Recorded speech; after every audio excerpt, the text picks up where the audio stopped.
Assalamualaikum warahmatullahi wabarakatuh. Sobat Saibah rahimakumullah. Kelak, para bidadari surga akan dipimpin oleh wanita-wanita mulia dengan sifat dan karakter luar biasa yang patut menjadi teladan. Akan ada 4 wanita yang nantinya menjadi pemimpin para bidadari surga. Sebagai seorang muslimah, kita dapat mencontoh wanita-wanita mulia ini sebagai teladan kehidupan. Para wanita mulia ini memiliki keistimewaan yang luar biasa, sehingga Allah Subhanahu wa Ta'ala menjadikan mereka sebagai pemimpin bidadari surga. Sebagaimana termaktub dalam sebuah hadis, wanita penghuni surga yang paling utama adalah Khadijah binti Khuwailid, Fatimah binti Muhammad, Maryam binti Imran, dan Asiyah binti Muzahim, istri dari Fir'aun. Hadis riwayat Ahmad, At-Tabrani, Al-Hakim, Tawawi dalam Sahih Al-Jami' As-Saghir nomor 1135 dan silsilah hadis Al-Sahih nomor 1508. Rasulullah Shallallahu Alaihi Wasallam menyebut mereka sebagai wanita paling utama di surga, sehingga sifat dan perilaku mereka patut dicontoh oleh para muslimah lainnya. Kemuliaan keempat wanita ini bahkan juga diabadikan dalam Al-Quran agar menjadi teladan bagi umat manusia. Lantas, bagaimanakah sifat dan karakter keempat wanita mulia ini? Berikut uraian selengkapnya. Keempat wanita mulia tersebut memiliki karakter dan sifat khusus, sehingga Rasulullah Sallallahu Alaihi Wasallam menyebut mereka sebagai sosok pemimpin bidadari surga. Selama hidup di dunia, sifat mereka sangatlah mulia dan berbudi pekerti luhur. Kecantikan keempat wanita tersebut melebihi kecantikan para bidadari surga. Akhlak mulia yang mereka miliki melebihi muslimah lain yang ada di dunia ini. Perlu diketahui, bidadari surga adalah wanita suci yang menyenangkan mata, menyejukkan hati, dan menenteramkan jiwa. Wajah mereka yang cantik jelita diperuntukkan untuk para calon penghuni surga yang selama hidupnya senantiasa istiqomah menjalankan perintahnya dan menjauhi larangannya. Ternyata bidadari surga terdiri dari 2 jenis, yaitu bidadari yang memang sengaja diciptakan Allah Subhanahu wa Ta'ala yang kini sudah ada di surga. Kemudian jenis yang kedua adalah bidadari yang awalnya merupakan wanita-wanita mukmin yang berakhlak mulia. Muslimah mukmin yang berbudi pekerti kelak akan menjadi bidadari surga. Bahkan kecantikannya melebihi bidadari surga yang sudah ada di sana. 4 wanita pemimpin para bidadari surga tersebut adalah Khadijah binti Khuwailid, Fatimah binti Muhammad, Maryam binti Imran, dan Asiyah binti Muzahim, istri Fir'aun. Bagaimanakah sifat dan karakter khusus yang dimiliki keempat wanita ini? Yang pertama, Khadijah binti Khuwailid. Khadijah merupakan seorang saudagar yang kaya raya serta memiliki sifat mulia. Khadijah dijuluki sebagai Afifah Thahirah atau wanita suci. Suatu ketika, ia mendengar dari orang kepercayaannya mengenai kejujuran Nabi Muhammad. Kemudian ia mencoba mengamatinya dengan mengirim dagangannya ke Syam. Khadijah terkesan dengan kepribadian Rasulullah Sallallahu Alaihi Wasallam, dan ia menyatakan keinginannya untuk menikah dengan Nabi Muhammad Sallallahu Alaihi Wasallam. Keinginannya itu ia sampaikan melalui Nafisah binti Muniyah. Sang Nabi pun menyetujuinya. Rasulullah Sallallahu Alaihi Wasallam bersabda, "Ia beriman kepadaku ketika semua manusia ingkar. Ia membenarkanku ketika seluruh manusia mendustakan. Ia membantuku dengan hartanya ketika semua manusia menahan hartanya." Hadis riwayat Ahmad. Karakter Khadijah binti Khuwailid disebut-sebut sebagai wanita mulia dan calon pemimpin para bidadari surga. Khadijah tentu memiliki karakter yang begitu mulia. Ia merupakan wanita pertama yang masuk Islam dan beriman kepada Nabi Muhammad sallallahu alaihi wasallam. Selain itu, Khadijah dengan keikhlasannya menemani dakwah Nabi dan senantiasa berada di sisi Rasulullah dalam suka maupun duka.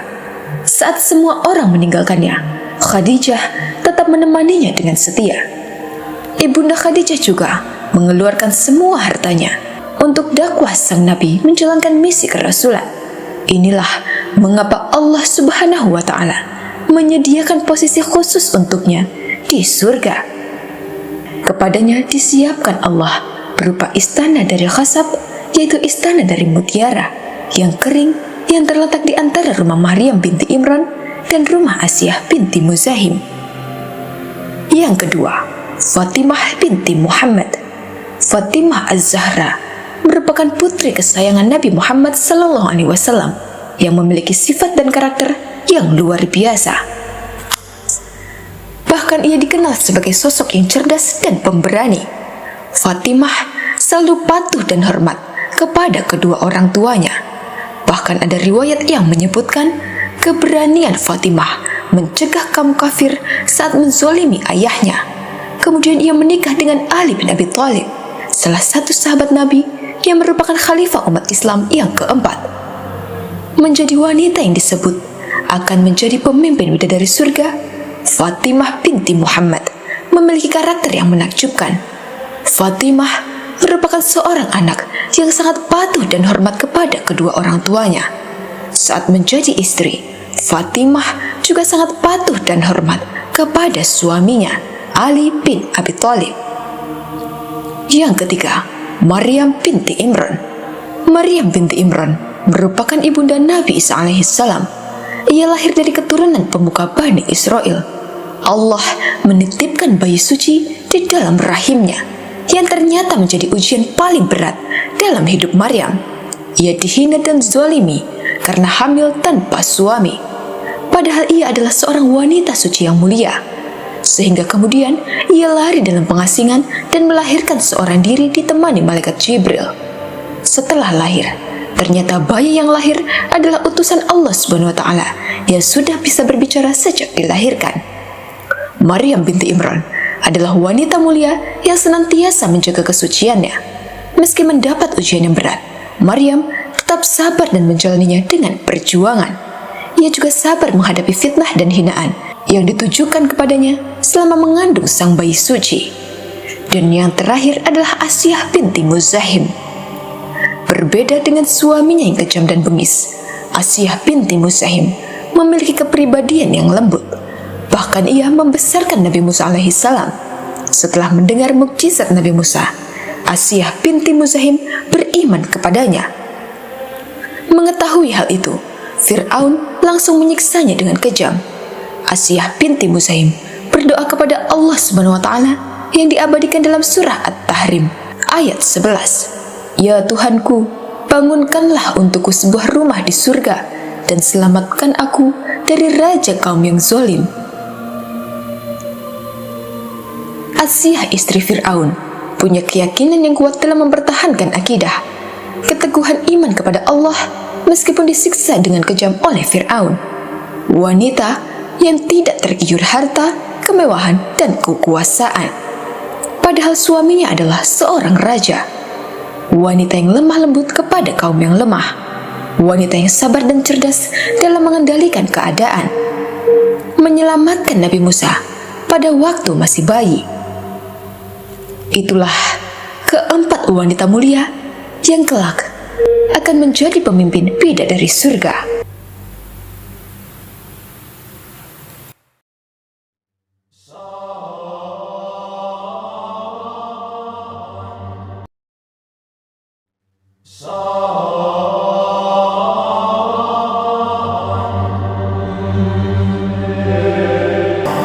Sahabat Saibah rahimakumullah, seluruh umat Islam meyakini bahwa Allah lah yang maha kuasa.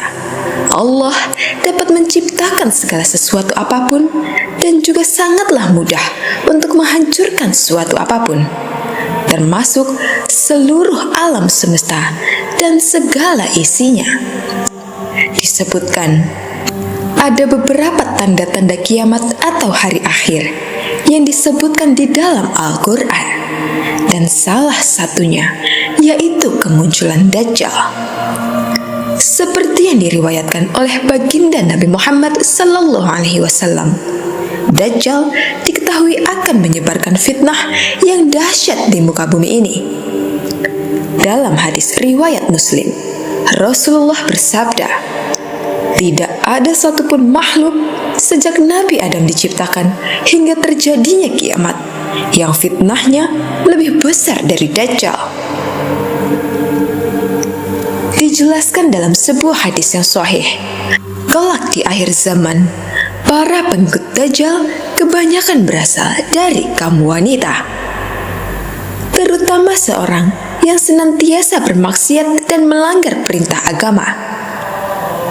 Kebanyakan pengikut Dajjal adalah orang Yahudi dan kaum wanita. Hadis riwayat Ahmad. Adapun wanita yang akan menjadi pengikut Dajjal di akhir zaman, yakni memiliki beberapa tanda dan ciri. Lantas, apa sajakah cirinya? Yang pertama adalah tabarruj dan suka pamer. Tabarruj ialah sekelompok wanita yang suka memamerkan atau melihatkan perhiasan yang ia miliki, yang diniatkan bukan untuk mensyukuri nikmat Allah, tapi untuk memamerkannya dengan bangga hati. Mereka suka dan terlena dengan dunia dan bersenang-senang karena dorongan hawa nafsu dunia yang besar dan berpaling dari akhirat. Yang kedua, berpakaian tapi telanjang. Berpakaian tapi telanjang yaitu wanita yang berpakaian ketat serta membentuk dan menonjolkan lekuk tubuh mereka, mengenakan bahan pakaian yang tipis dan transparan, serta pakaian yang tidak menutup auratnya dengan baik. Sementara wanita dalam Islam diwajibkan untuk menutup auratnya. Yang ketiga, kufur kepada suaminya. Masih sering mengumpat dan tidak bersyukur kepada suami atas apa yang telah suami berikan. Padahal kewajiban wanita setelah menikah yaitu harus taat dan patuh kepada suami, memperlakukan suami dengan baik dan menjaga kehormatan suami. Yang keempat, wanita yang gampang dalam meninggalkan sholat. Wanita yang sering meninggalkan sholat dan meremehkan seruan adzan, maka termasuk pada pengikut Dajjal sebagai penghuni neraka. Tidak hanya untuk wanita saja, namun ini juga berlaku untuk laki-laki. Yang kelima, wanita yang membaca Al-Quran hanya sampai kerongkongan saja, tanpa dimasukkan ke dalam hati. Maksudnya adalah wanita yang rajin membaca Al-Quran, namun hanya sebatas membaca saja dan tidak meresapinya ke dalam hati, sehingga menunjukkan wanita yang gemar membaca Al-Quran, namun akhlaknya tidak terpuji dan masih saja melakukan perbuatan tercela. Yang keenam, wanita yang mengabaikan fitnah Dajjal. Wanita yang mengabaikan fitnah Dajjal yaitu wanita yang tidak takut dengan kedatangan Dajjal laknatullah dan tidak memohon perlindungan kepada Allah dari fitnah Dajjal. Ia tidak peduli dengan fitnah Dajjal, dan orang seperti inilah yang disukai Dajjal untuk menjadi pengikutnya kelak. Yang ketujuh, wanita yang murtad atau keluar dari Islam. Mereka yang memilih untuk keluar dari menganut agama Islam karena berbagai sebab dan faktor, maka kelak akan termasuk pada golongan dari pengikut Dajjal. Jika tidak ingin menjadi bagian dari golongan ini pada akhir zaman, maka pertebalkanlah iman dan meminta kepada Allah agar terbebas dari fitnah Dajjal. Wallahu a'lam. Yang kedelapan, wanita yang merasa paling benar dan menganggap yang lain salah tanpa introspeksi terlebih dahulu. Merasa paling benar merupakan salah satu ciri pengikut Dajjal, karena wanita beranggapan bahwa dirinya lebih baik daripada orang lain. Dan yang terakhir adalah wanita yang suka mengadu domba atau namimah. Salah satu ciri wanita pengikut Dajjal, yakni suka menyampaikan kata-kata dari orang lain yang akhirnya memicu perdebatan sampai di pertengkaran yang dahsyat. Dan hal yang seperti ini sangatlah disukai oleh Dajjal. Na'udzubillah min zalik. Semoga Allah senantiasa menjaga iman kita dan Allah senantiasa mempertebal akidah kita. Amin ya rabbal alamin.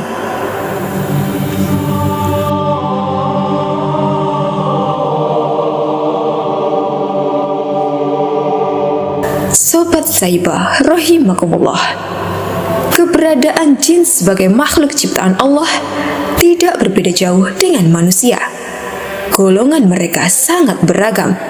Ada yang muslim, kafir, jenis laki-laki dan perempuan. Ada yang berperangai buruk dan ada pula yang berperangai baik. Meski tersembunyi dan kasat mata, jin dapat dilihat dan berbicara dengan Rasulullah. Dalam satu hadis, Nabi bersabda, "Sungguh, aku melihat setan-setan jin dan manusia lari dari Umar." Hadis riwayat At-Tirmizi. Lantas, inilah kisah jin yang membela Rasulullah Sallallahu Alaihi Wasallam saat Nabi diejek oleh kaum kafir Quraisy. Sosok jin ini bernama Muhbar bin Abar yang tinggal di Bukit Tursina. Muhbar merupakan makhluk gaib dari golongan bangsa jin yang telah memeluk agama Islam dan memegang teguh agama Tauhid sejak zaman Nabi Nuh alaihi salam. Di saat generasi demi generasi terus berganti, jin Muhbar beserta istrinya senantiasa mengimani para nabi dan rasul Allah, termasuk kepada Nabi Muhammad sallallahu alaihi wasallam. Diketahui, jin Muhbar bin Abar dahulu tinggal di Gunung Tursina bersama dengan istrinya. Namun ia lebih sering berkeliling ke banyak tempat, layaknya seorang musafir. Pernah pada suatu waktu, jin Muhbar memutuskan untuk pulang kembali ke rumahnya. Namun sedihnya, ia menjumpai sang istri sedang menangis. Jin Muhbar lantas menanyakan sebab istrinya menangis. Ternyata penyebab istrinya menangis adalah karena ada salah satu jin kafir bernama Musfir yang telah menjelek-jelekan Nabi Muhammad. Beberapa waktu sebelumnya, memang telah terjadi peristiwa menggemparkan di kota Mekah karena berhala milik Walid bin Mughirah bisa berbicara. Walid merupakan seorang pembesar kafir Quraisy pada saat itu. Peristiwa itu saat kaum Quraisy ingin menyatukan pendapat dalam menyikapi dakwah Nabi, terutama menjelang dimulainya musim haji. Kala itu, mereka menolak dakwah dan ajakan Nabi Muhammad untuk bertauhid. Berbagai isu pun muncul, seperti menyatakan kalau Nabi Muhammad adalah dukun, penyair, penyihir, pengacau, provokator, radikal, anti kebinekaan, orang sinting, dan berbagai usulan lainnya. Walid menolak semua isu itu, karena semua itu sangat jauh dengan kenyataan yang ada pada pribadi dan perilaku Nabi Muhammad. Kaum kafir Quraisy meminta usulan dari Walid. Ia meminta waktu 3 hari untuk memikirkan jawabannya. Dalam waktu 3 hari tersebut, Walid bin Mughirah melakukan penyembahan kepada berhalanya yang bernama Hubal. Walid juga melakukan tirakat, seperti tidak makan, minum, dan juga tidur. Kemudian ia juga memberikan persembahan yang luar biasa kepada berhala Hubal. Setelah 3 hari, Walid berkata kepada berhala Hubal, "Wahai berhalaku, demi penyembahan yang aku lakukan dalam 3 hari ini, beritahu aku tentang Muhammad." Saat itu, jin kafir yang bernama Musfir masuk ke dalam berhala Hubal dan berkata, "Muhammad bukan nabi, jangan kau benarkan perkataannya." Ketika itu, jin Musfir juga menjelek-jelekan Nabi Muhammad hingga membuat Walid bahagia. Walid lantas mengabarkan berita itu kepada orang-orang kafir Quraisy. Kemudian keesokan harinya, mereka mengundang Nabi Muhammad untuk hadir dan berkumpul di halaman Ka'bah. Nabi Muhammad lantas menyanggupi dan datang bersama Abdullah bin Mas'ud. Saat semua telah berkumpul, mulailah Walid memberikan persembahan kepada berhalanya dan menanyakan seperti hari sebelumnya.